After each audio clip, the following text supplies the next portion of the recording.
तो आदाब, नमस्कार, गुड इवनिंग, सत श्री अकाल। एक बार फिर आप तमाम लोगों का स्वागत है। उम्मीद है पूरी फैमिली अच्छी होगी, अपना और अपनों का ख्याल रख रही होगी। मुझे हैरत है कि इस पर अब तक कोई फिल्म क्यों नहीं बनी, क्योंकि इस कहानी में वो सारे एलिमेंट, सस्पेंस, थ्रिल, किरदार सब कुछ है। हो सकता है आने वाले टाइम में कोई फिल्म बने। बात 16 अगस्त 2016 की है। लखनऊ के अमौसी एयरपोर्ट, जिसका नाम बदल गया है, से गो एयर की एक उड़ान लखनऊ से मुंबई जा रही थी। सारे मुसाफिर सवार हो चुके थे, प्लेन वक्त पर। अब प्लेन ने अपना रनवे पकड़ लिया था।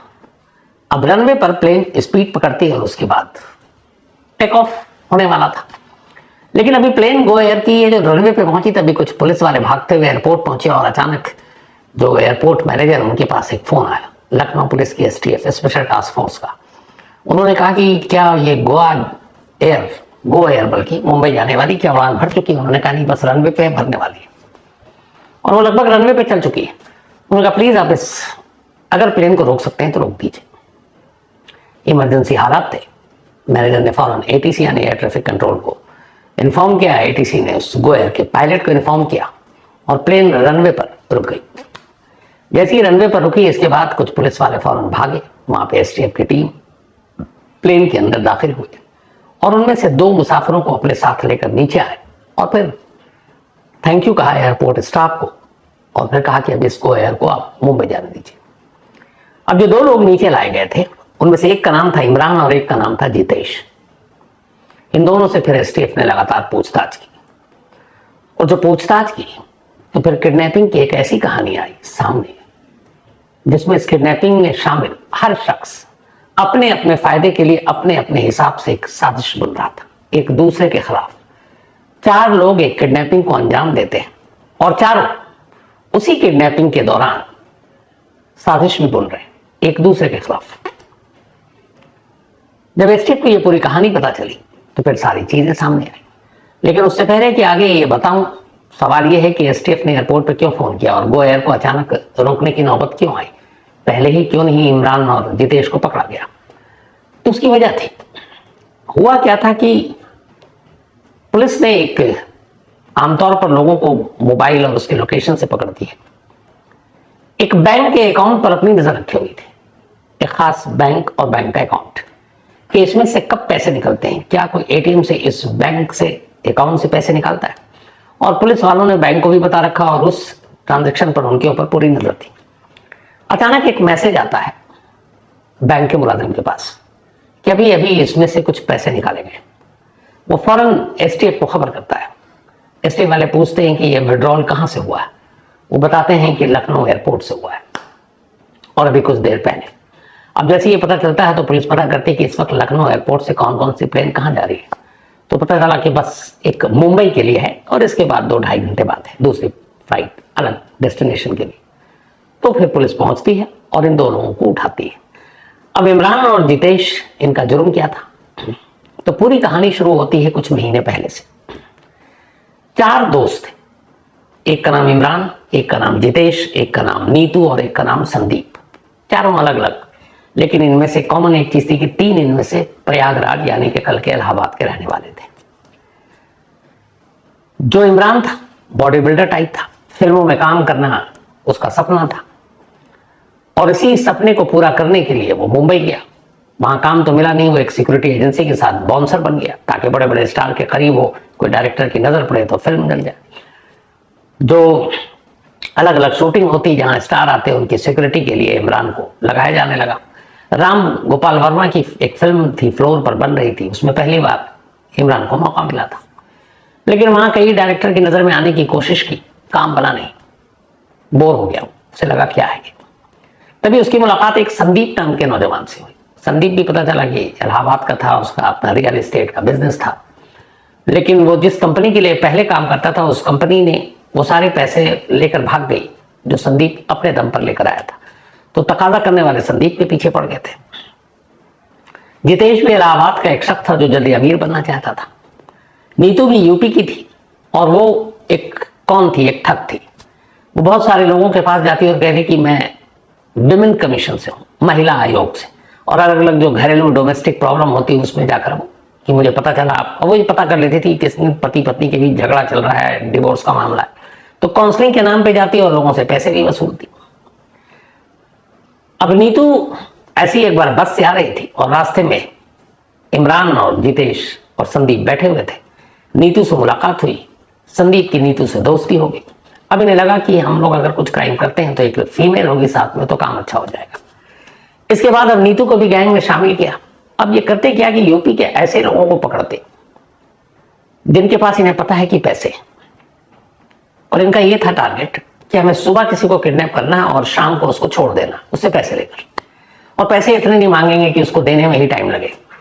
5-10 लाख रुपए या 5 लाख रुपए कोई भी कहीं से इंतजाम करके दे देगा।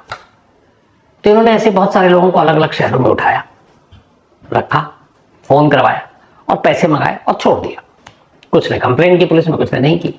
जो पैसे आते थे फिरौती के, वो एक बैंक में जाते थे और वो बैंक का अकाउंट संदीप के नाम पर था। तो इस तरीके से सिलसिला चलता रहा। लेकिन बीच में कुछ ऐसे 3-4 किडनैपिंग के केस आए जो संदीप की वजह से नुकसान हो गया। अब जब नुकसान हुआ तो उसको लेकर जितेश और इमरान, इन दोनों को बुरा लगा। फिर धीरे धीरे उन्हें लगा कि संदीप काम पे ध्यान नहीं दे रहा। वो नीतू उसकी अब गर्लफ्रेंड बन गई तो वो आशिकी में पड़ गया। तो मन ही मन में अब सारे एक दूसरे के खिलाफ, इधर जितेश भी सोच रहा है कि सारा इमरान ही करता है तो इसको भी कभी किनारे लगा। उधर संदीप, वक्त बीता तो लगा कि अब नीतू पीछे पड़ गई है, उधर फैमिली वाले भी तंग कर रहे हैं, शादी वगैरह का चक्कर में प्रॉब्लम आ जाएगी तो अब नीतू को किनारे कर दूं। तो हर कोई एक दूसरे से किसी मतलब और मकसद के तहत साजिश रच रहा है। इन्हीं साजिशों से बेखबर चारों लोग अचानक एक और किडनैपिंग की प्लानिंग करते हैं। ये किडनैपिंग जो लखनऊ है वहां के जल विभाग के एक अफसर की थी जिनका नाम फरीदी था। तो इन्हें पता चला कि ये सेक्शन इंजीनियर है, काफी इन्होंने गोलमाल भी किया है, रिश्वत मिली होगी, तो उनके पास कैश बहुत है। तो फिर ये हुआ कि रेकी की गई सब कुछ। अब उससे पहले नीतू को मैदान में उतारा गया। नीतू का काम यह था कि ऐसे लोगों को फोन करे और अपनी बातों से रिझाए। नीतू ने फरीदी को फोन करना शुरू किया, रिझाना शुरू किया। अब धीरे धीरे दोस्ती हो गई।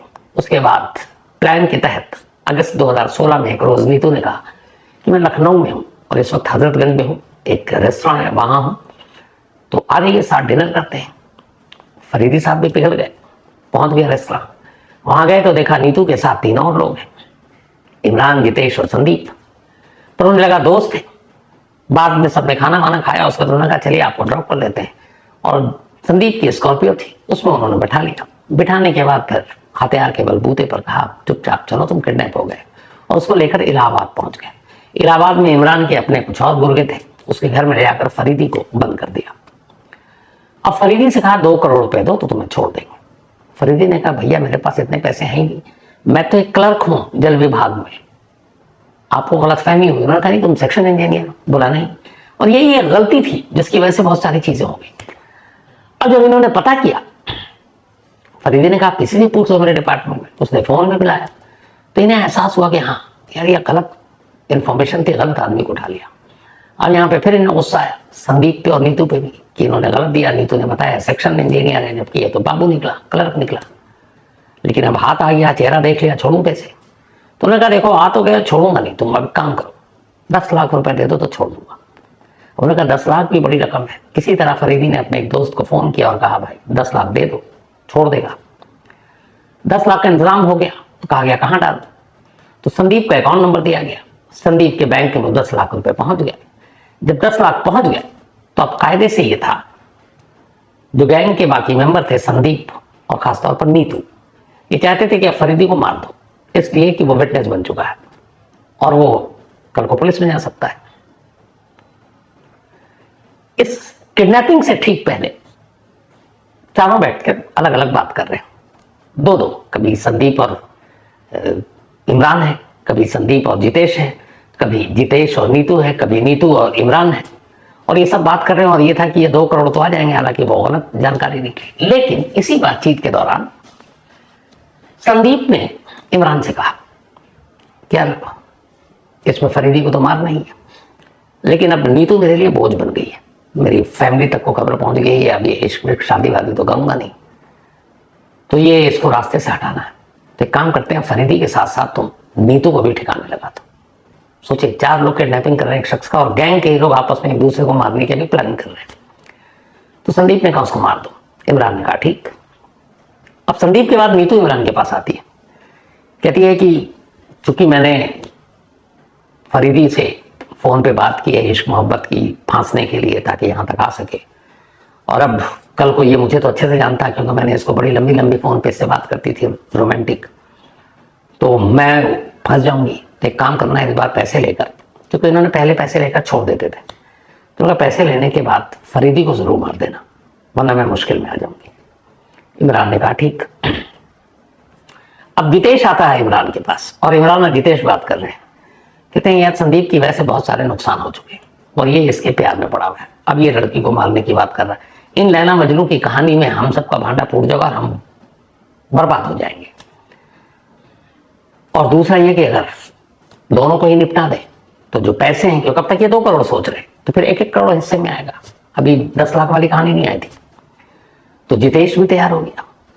अब ये हुआ कि इसमें से 2 को बचना है, 3 को मरना है। जितेश और इमरान को बचना है, संदीप, नीतू और उधर फरीदी को मरना है। प्लान हो गया, लेकिन फिर पता चला कि ये सेक्शन इंजीनियर नहीं बाबू है, तो क्या करे। खैर 10 लाख मंगाया गया।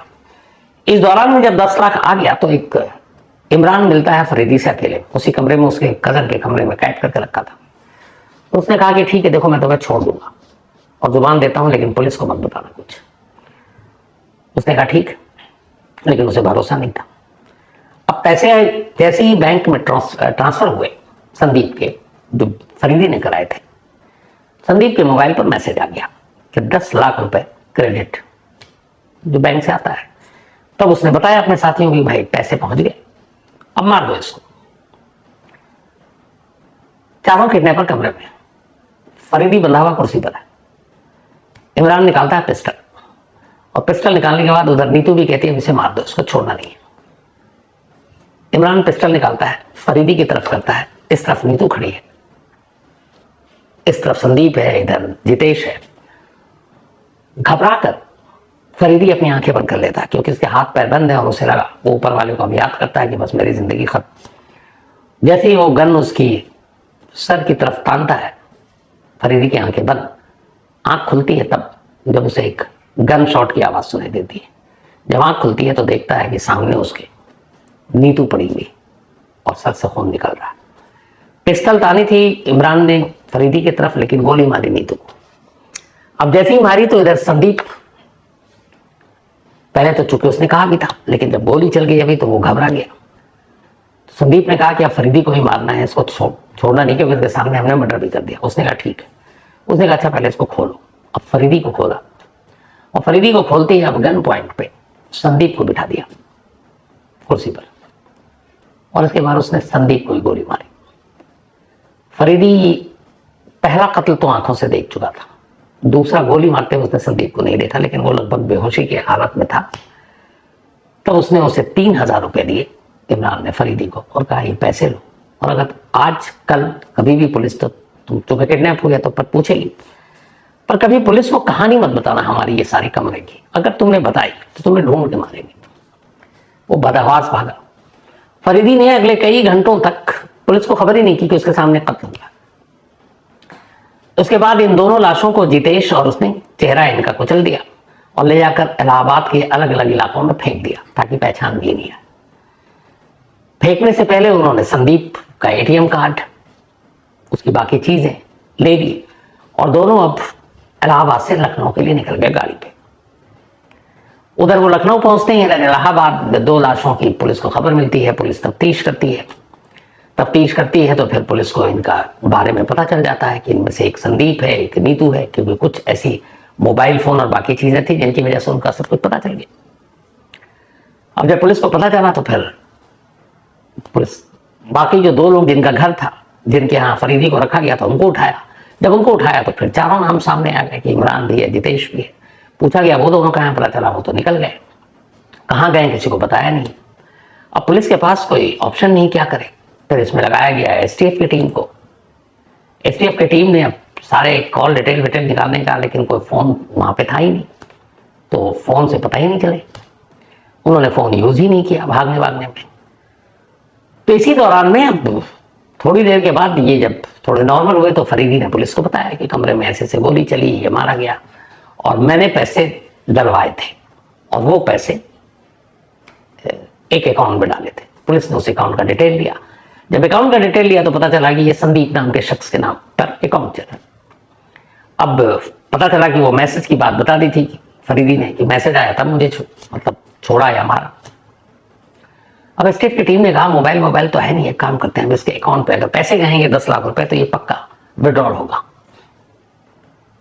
तो सीधे बैंक के मैनेजर कॉन्फिडेंस में लिया गया और कहा गया इसमें से जब भी विड्रॉल हो आप फौरन पुलिस को खबर करें। इसके बाद पहला विड्रॉल अमौसी एयरपोर्ट लखनऊ के एक शॉप पे हुई, और जैसे ही वो मैसेज आया पुलिस वालों को बताया गया और फिर पुलिस की टीम वहां पहुंची। ये दोनों असल में फिर लखनऊ से वापस मुंबई भागने के चक्कर में थे ताकि मुंबई में रहें और फिर जब मामला शांत हो जाए तो उसके कुछ वक्त के बाद फिर लौट कर आए। लेकिन मुंबई पहुंचने से पहले ही एक बैंक के मैसेज ने इन दोनों को अंदर करा दिया। किसी किडनैपिंग में जिसमें इतने सारे लोग एक साथ इन्वॉल्व हो और आपस में ये लालच में या फिर गुस्से में या फिर प्लानिंग के लेवल पर नाकामी में एक दूसरे को ही मारने की प्लानिंग कर रहे हैं, और वो भी वहां जहां अभी उनको किडनैपिंग को अंजाम देना है। और कमाल देखिए कि हर शख्स अपने अपने दिमाग में फितूर लिया हुआ है, काम एक साथ कर रहे हैं, लेकिन ये है कि पैसे आएंगे तो इसका क्या करना है, इसका क्या करना है, इसको कैसे मारना, उसको कैसे मारना। तो अपने ही दो साथी का कत्ल करने के बाद जब वो भागे तो एयरपोर्ट पे यूं पकड़ा है। तो ये थी आज की कहानी।